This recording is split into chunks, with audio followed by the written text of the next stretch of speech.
Hello students, welcome to EPG Pathshala. I am Dr. Mandeep from Guru Nanak Dev University, Amritsar. Today we are going to talk on the module Legal Environment from the paper Business Environment. After completing this module, you should be able to understand the concept of legal environment of India. Describe the objectives of various laws affecting the business in India. You will be able to learn the basics of various laws available or enacted in India and will be able to interpret the terminology relating to the legal environment affecting business in India. The code of conduct, which decides the legal boundaries of the business, is known as legal environment. So our business is regulated in the country by the government as per well-defined priorities. So legal environment of the business keep on changing as per the need and demands of the business, government and the consumers. Legal environment constitutes the various laws which are passed by our government in any country to regulate the country's business operations.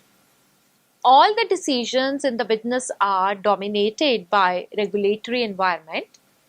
A business should have a thorough knowledge of laws and legislations of the government, as non-implementation of policies may lead to heavy fine and penalties. So there are a number of laws which are regulating our system in India.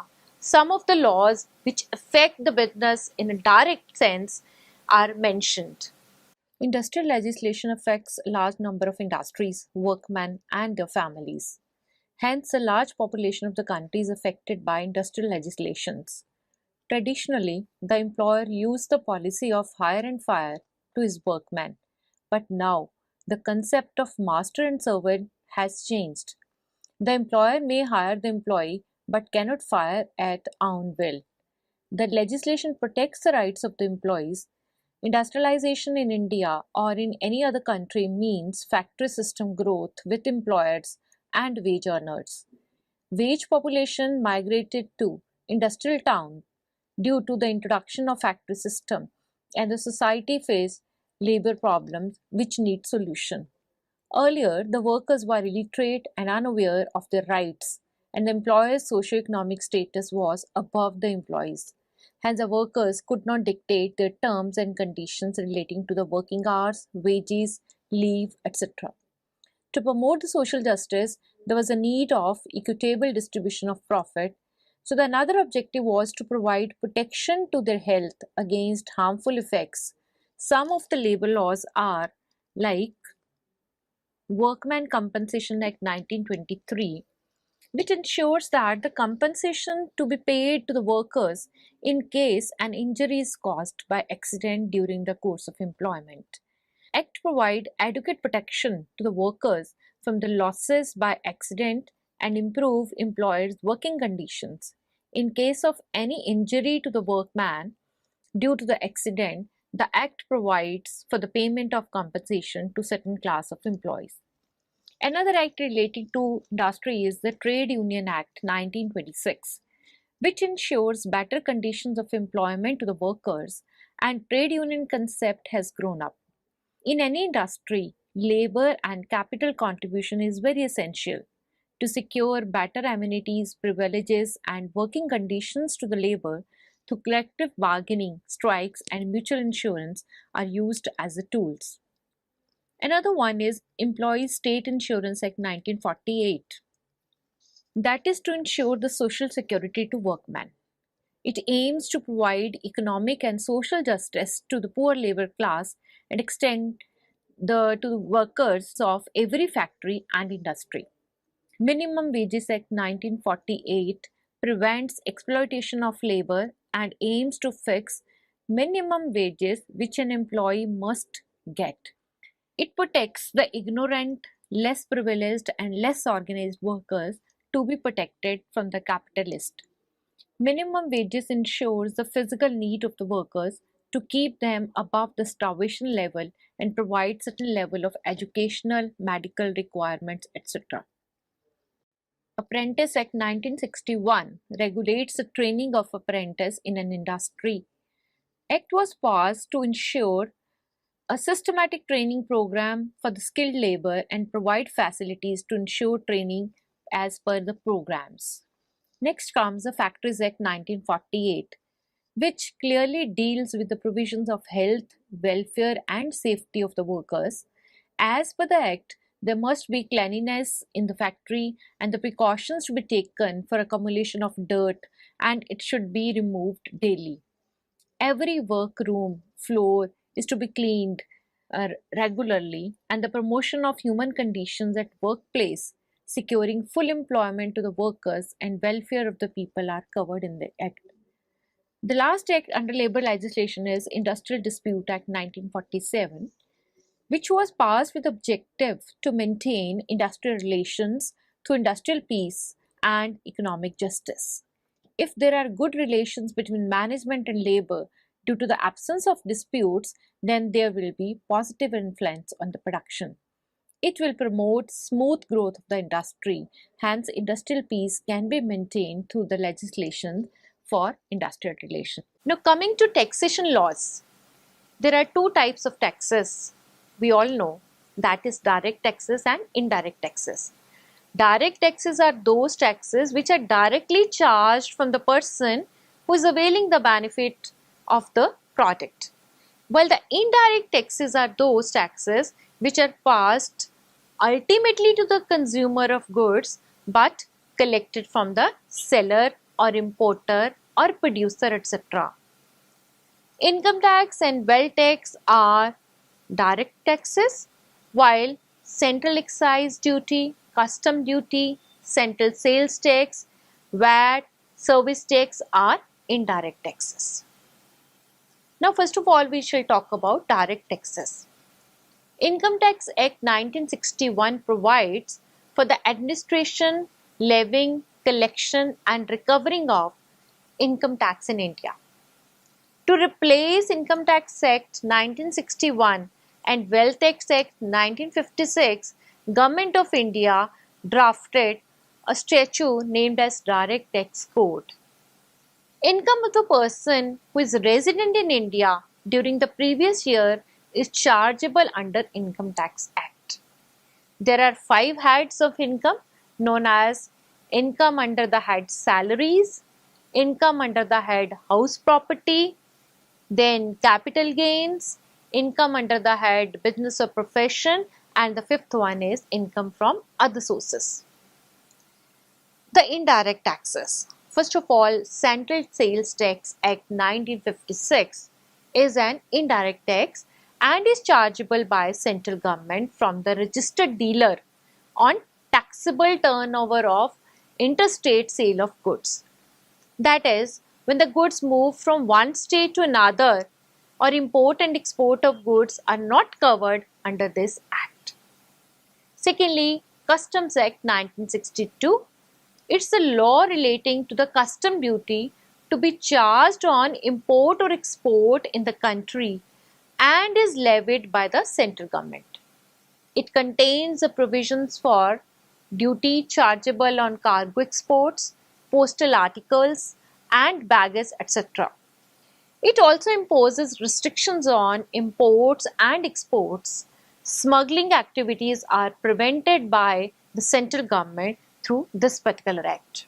Central Excise Act 1944 is the law related to duty chargeable on goods produced or manufactured in India. On essential goods like alcohol, cigarettes, consumption is discouraged and the duty is charged at a very high rate on commodities like oil and gas to reduce their consumption. It is chargeable from manufacturer for the goods produced in India.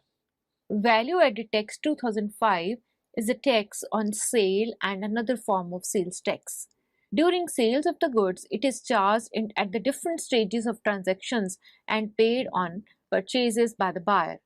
The registered dealer is issued an 11-digit number called Taxpayer's Identification Number, that is TIN, under the law to charge VAT. Intellectual property laws.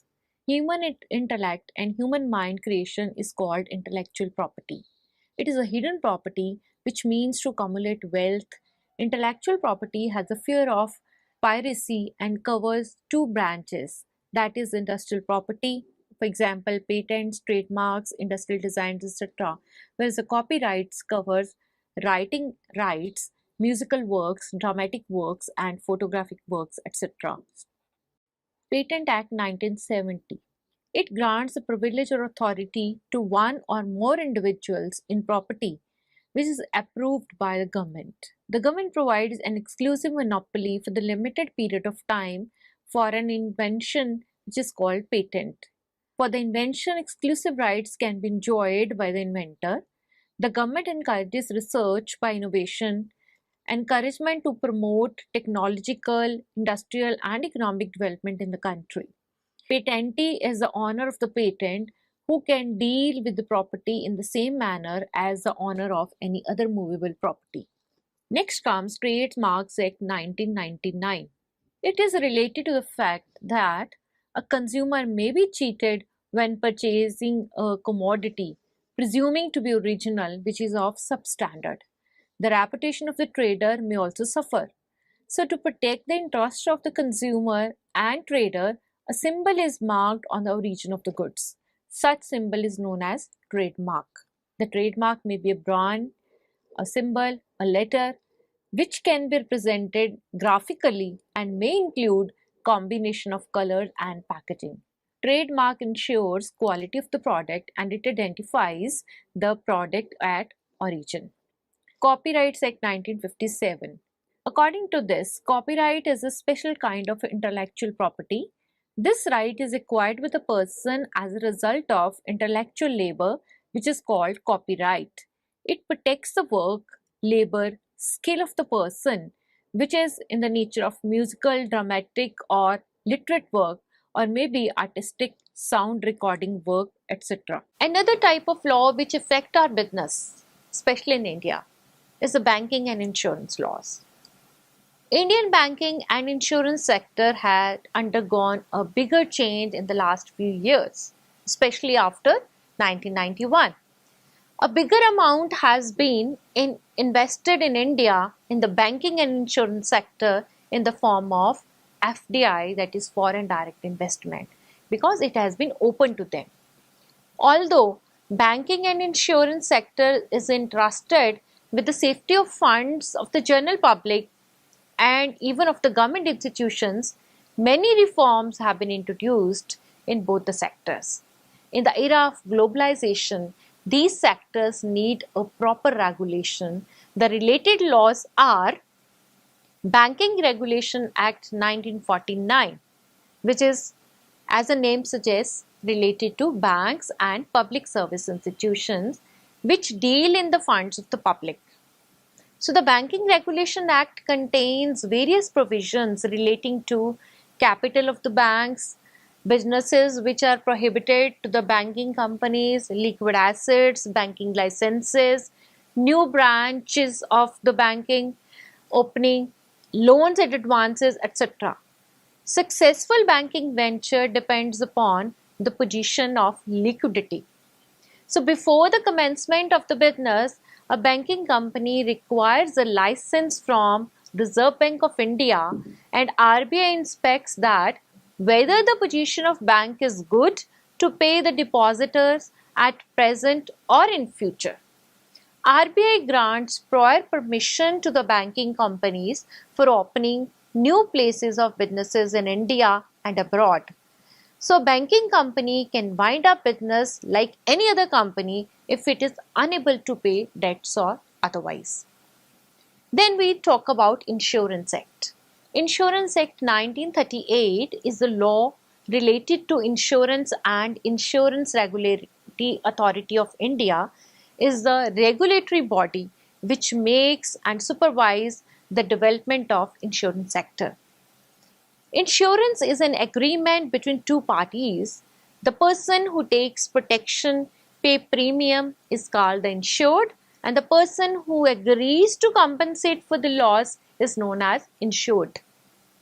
Policy is a document in which terms and conditions of the contract are mentioned. There are various types of insurance, maybe life insurance, fire insurance, marine insurance, general insurance, and even the medical insurance. Business and corporate law. There are various types of business and corporate laws which may affect a business in India. Many laws were prevalent in the country even before independence. It includes so many laws. For example, in business law, there's the Indian Contract Act 1872, Sales of Goods Act, then Negotiable Instrument Act, then Partnership Act, etc. So let's discuss them one by one. The first one is Indian Contract Act 1872. It's a law which is most important part of mercantile law. Trade or business is not possible without this. Every person is affected by the law of contract in one way or the other. Every one of us enters into large number of contracts right from morning till evening. As per Indian Contract Act, one person makes an offer, and when this offer is accepted by the other person, it becomes a valid contract. There must be free consent of the parties which are entering into the valid contract. The objective must be lawful and considered as a valid one. For a valid contract, the parties must be competent to enter. There are remedies which are available to an aggrieved party if the other party makes a default in the contract. Sale of Goods Act 1930. It is a law of contract under which property in goods is transferred by the seller to the buyer. Two parties are covered. One is called the seller and another is buyer. Consideration for the contract of sale is money paid or promised to be paid. Subject matter of the contract of sale of goods, which may be existing, future, or contingent good. Performance of the contract of sale is complete when both the parties, that is seller and buyer, complete their promises. Seller delivers the goods and buyer makes the payment of the goods. Next comes Partnership Act 1932. It says that the partnership is an association of two or more persons who have agreed to share the profits for the business concern carried on by all or one of them acting for all. Partnership business is based on the principle of mutual agency, which means that if the decisions which are taken by one partner in good faith, then such decisions are carried on by all the partners. That is, in a way, every partner will be liable for such decisions. The liability of the partners is unlimited. If the debts are not paid, then they can be recovered even from the private property of the partners. So to remove the shortcomings of Partnership Act 1932, a new act called Limited Liability Partnership Act 2008 came into existence. Now let's discuss the corporate laws. There are again various laws that affect the corporate houses, and one of them which is very important is Companies Act 2013, which replaced Companies Act 1956. Now, this act came into existence when the corporate sector has undergone a bigger change over the years. A company is nothing but an association of a number of persons having perpetual succession and common seal. It's an artificial legal person having separate legal entity from the persons who constitute it. The property of the company belongs to it and not to the members. One of the biggest advantages of the company is that members have the limited liability, which means in case of winding up of the company, liability of members will be limited to the extent of shares subscribed by them. If the face value of the share is rupees 10 and the shareholder has already paid rupees 7, then he is liable to pay only rupees 3 in case of winding up. Another privilege is that it has perpetual succession, which means that the company is not affected by the death or insolvency of any person. Members may come and go, but the company remains in existence. The company, being a legal entity, is separate from its members, directors, employees, etc., and has certain rights which are not enjoyed by the members. Company can even sue and can be sued in its own name. Company is not a citizen like the natural person. So to bring a company into existence, certain important steps are taken by the people. They are known as promoters. In the formation of the company, Memorandum of Association is very important document, which is the foundation of the company structure. The internal management of the company is managed by another document known as Articles of Association. A company can invite public for subscription in shares or debentures by the issue of prospectus. The shares of the company are freely transferable, being a movable property in the manner mentioned in the Articles of Association. Company can even raise funds through the borrowings, and since being the artificial person, it cannot act by itself. So the persons carry on the business of the company known as directors. Meetings are conducted in the lawful manner, and the company, being an artificial person, comes into existence by a legal process and comes to end even by the legal process known as winding up. There are some other laws which may affect business in India. Although businesses are affected by the large number of laws, some of them are uh, being affecting by the other businesses, like Arbitration and Conciliation Act 1996. It mentions that arbitration agreement is an agreement under which, in case of dispute between the parties, the dispute can be referred to an arbitrator. Such dispute may arise due to legal relationship in between the parties, which may be contractual or not. The agreement of the arbitration must be in writing.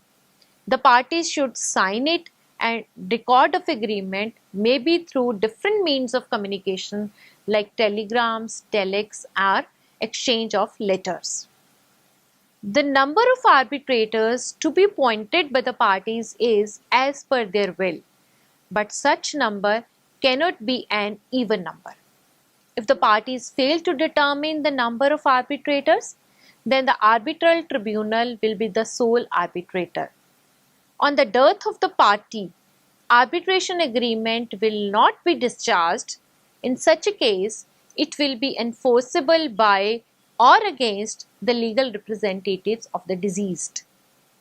To present the case, each party shall be given full opportunity and treated with equality. The place of arbitration is as agreed between the parties. In case of failure to decide the place, it shall be determined by the arbitral tribunal as per the convenience of the parties and circumstances of the case. As per this Act, the conciliation proceedings may be commenced when one party initiates conciliation and an invitation in writing is sent to the other party with the identification of the subject of the dispute. On the acceptance in writing by the other party, there shall be commencement of the conciliation of proceedings. Now, no conciliation proceedings will be there if the invitation is rejected by the other party, if the reply is not received by the party who initiates conciliation within 30 days from the date when the invitation is sent, or the other period mentioned in the invitation, conciliation invitation may be treated as rejected. One conciliator should be there unless agreed between the parties. 2 or 3 conciliators may be there. There may be an agreement between the parties on sole conciliator name in case of one conciliator. One conciliator appointed by each party in case of 2 conciliators. When there are 3 conciliators, one conciliator is appointed by each party, and the third is the person who is agreed between the 2 parties and act as the presiding conciliator. Principles of justice, fairness shall be in the mind of the conciliator, and he shall act in an impartial and independent manner for the speedy settlement of the disputes. Competition Act 2002. It is an act which protects the interest of the consumers and ensures in Indian market a free trade. The purpose of the act is to prohibit those activities due to which the business entities are restricted from competition and free trading.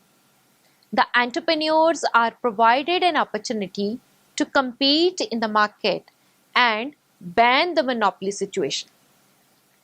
As per this act, there is a restriction on agreement related to supply, distribution, and even the production, etc., in between the persons or associations, due to which the competition in India is adversely affected. There will be an adverse impact on the agreement which determine the prices for sale or purchase directly or indirectly, and due to which a limit of investment, supply, markets, and control of production, etc. is set. There are two types of agreements as per the competition law. When the enterprises are competing within same business, then these are called horizontal agreements, and they are presumed to be illegal. When the agreements are among the independent enterprises, then these are known as vertical agreements but legal. When an enterprise restricts production directly or indirectly, imposes conditions of discriminatory nature for the purchase and sale of goods, or for the entry of new operators, create hindrances against the benefits of the consumers, then there is an abuse of dominant position which is also controlled by this law. The activities of combination like mergers, amalgamations, and acquisitions are regulated by the Act, and it also keeps a watch on the combinations which cause an adverse effect on the competition in the market. Competition Commission of India is an independent entity and body corporate which can sue in own name, possess a common seal, and have the power to enter into the contract. Commission consists of a chairperson who works with the assistance of the minimum 2 and maximum 10 members. At present, there are 6 members in the commission. The practices which have an adverse impact on the competition can be eliminated by the commission in order to ensure the trade freedom in the markets in India and protects the interest of the consumers. Foreign Exchange Management Act 1999, which has replaced the earlier Foreign Exchange Regulation Act 1974, that is FERA. To tune with the foreign policy of India, FEMA regulation enables Reserve Bank of India and Central Bank to pass the regulations in the foreign exchange market. Currency is purchased or sold by the individuals, governments, and businesses. There may be an exposure of risk or benefit to the country due to frequent changes in the foreign exchange market. Restrictions are imposed by the central government through FEMA when the payments are made to any person outside India or receipts are taken from them in India. There are restrictions on the transactions in foreign exchange and payment from outside country when not made through an authorized person. Necessary requirements are required to be complied with by the exporters, which need to furnish export details to the RBI. Next comes Information Technology Act 2000, which deals with the commitment of crimes where the computer is used as a tool. Computer may be used to commit a crime or they may be computer related crimes. Crimes may be committed without computer even, but computer facilitates commitment of crime in the better way.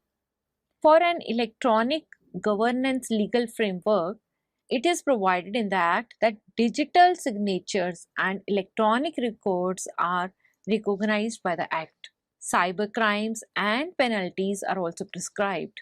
Cyber Appellate Tribunal has been established in order to resolve these disputes. The cyber crimes may cover harassment by mails, hacking, defamation, virus transmission, network trespassing, etc., and even the cyber terrorism against government organization or pirated software distribution. In order to cover cyber law security in India, the expansion of the companies in e-commerce has promoted the government to regulate in this area. A very important act is Environment Protection Act 1986, which is related to the protection of the environment in India. Environment may relate to the surroundings, and for progress of society, industry, it is must. And the pollution which is being coming from the industry, there is a need to avoid them. Environmental protection is a global issue nowadays. There is a close link between healthy environment and economic conditions of the community. Due to industrialization, water pollution is created. Industrial waste is discharged by a large number of industries into rivers, and that's why they are being polluted. Even the air pollution is being felt in the form of smoke, heat, dust, etc. And noise is an atmospheric pollution which increases due to urbanization and industrialization. So, in the end of this module, let's summarize what we have learnt. Legal environment. Legal environment of the business is one of the most important aspects related to the business. Although there are a large number of laws which are regulating the businesses in India, this may vary depend upon the business. In order to solve various labor problems in the changing scenario, labor laws are there. Indian Contract Act 1872 is the most basic business law to enter into contract. To regulate the company's form of business organization, there is Companies Act 2013, which was amended from the Companies Act 1956. So to safeguard the environment, Environmental Protection Act 1986 is working, and to discourage the monopoly situation, we have the Competition Act 2002. Information Technology Act is another law which protects from the cyber crimes. Due to globalization, there is exchange of foreign currency, hence FEMA is working in India. In this reform period of banking business and insurance business, the laws are in operation. In order to avoid cutthroat competition and the cost of other Competition Act plays a very good role. Taxation laws have been formulated in order to balance the social and economic structure of the society. If the disputes are to be settled out of the court, then we have Arbitration and Conciliation Act, which is very helpful to the business. All in all, the government is trying to simplify the legal environment in order to regulate the business as per the demands of the global business world, although all laws cannot be mentioned in the small space here. Thank you.